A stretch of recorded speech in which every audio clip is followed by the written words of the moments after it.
Welcome to our second video of the Quincy Gilmore Civil War Roundtable. This is a picture of Quincy Gilmore. We are a group that is open to anyone who is interested in the military, political, and social aspects of the American Civil War. We meet at Lorain County Community College in Elyria, Ohio, 8 times a year in the iLoft building, 2nd floor, room 207 at 7 p.m. And here I have our schedule.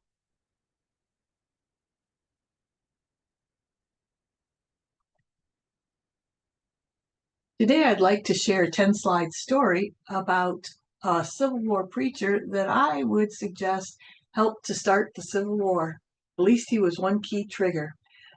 This is his pulpit and his Bible, which are still located in First Church in Oberlin, Ohio, at the intersection of Route 58 and 511. You might wonder, how could just one man be such a strong influence? Well, he played a key role in transforming both the town and the college into a hotbed of abolitionism. He served as the college's professor of theology starting in 1835, became the minister of Oberlin's church in 1837, and began serving as president of the college in 1852. Here's a quote from one of my books, so I'm quoting myself. He nourished the more radical anti-slavery ideas in Oberlin by inculcating a steady diet of religious fervor into the already fertile abolitionist soil, and he profoundly influenced the town and college. But again, how could just one man have this kind of influence? Well, it helped when the Lane rebels got involved. There was a school called the Lane Theological Seminary in Cincinnati, and the students started an anti-slavery society. Quickly, the seminary's trustees kiboshed this idea, closed the society, and began to censor student gatherings. So at least 40 students and a professor and a trustee left the school. Finney and at least one or two others invited them to come to Oberlin, and the student agreed if the college agreed to 2 of their conditions. Now, Oberlin College already admitted people of both genders, so clearly they were open to progressive ideas, but the Lane rebels wanted them to admit people of all races and not to censor student free speech.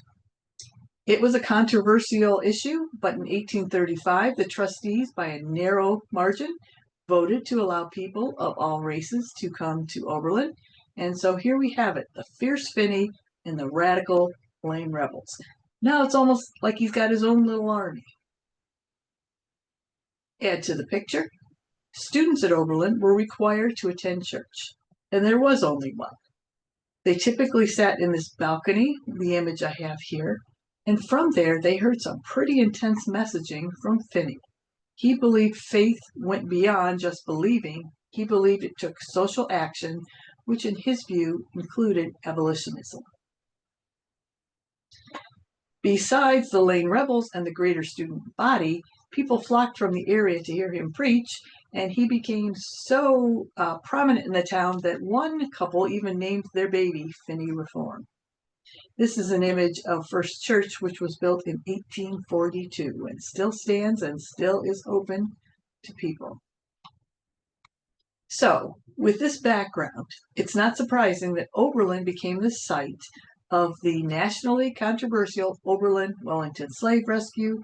This is a plaque that stands in a park in Oberlin that has a photo of the abolitionists who participated in the rescue and were arrested for their actions. To tell the story of the slave rescue could take an entire book, but at a short glimpse, fugitives would escape slavery and come up to Oberlin, and Oberlin could either help them get to Canada, or they invited them to stay and live in their community.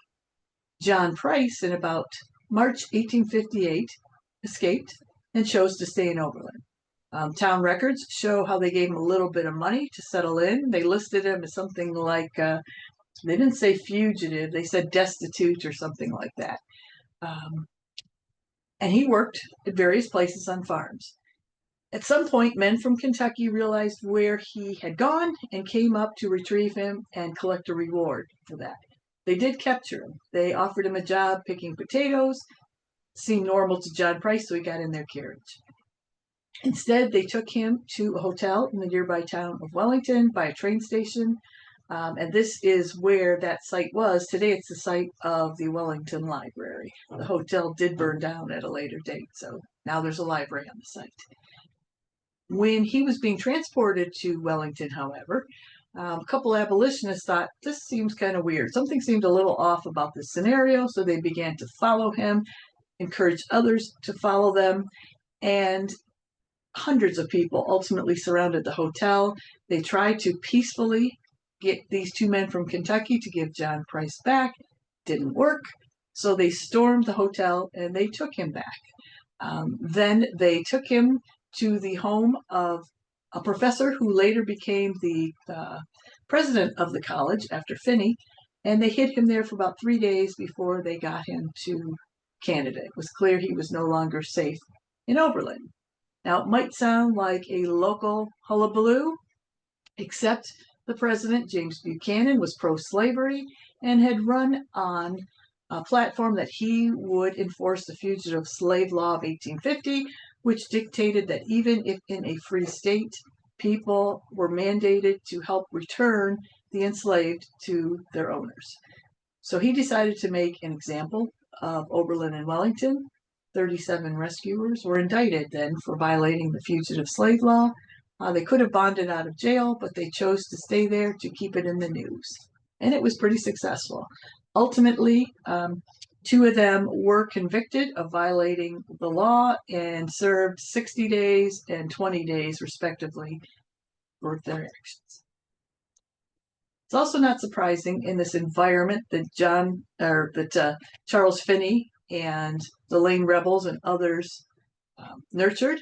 It's not surprising that when John Brown needed some people for his army, when he wanted to take over a federal armory at Harper's Ferry to arm enslaved people, he did come to Oberlin. He recruited 3 black men, 2 of whom had participated in the Oberlin-Wellington slave rescue, and 1 Shields Green, who was an escapee himself from slavery in South Carolina and who was a friend of Frederick Douglass.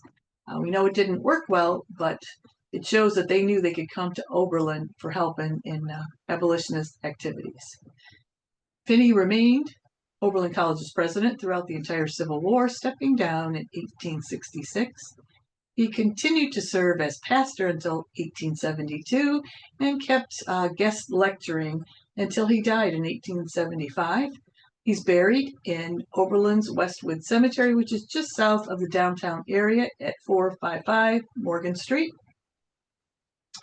And if you're interested in learning more about the Underground Railroad, which I always am, I find this fascinating, attend our December 1st meeting at 7 p.m.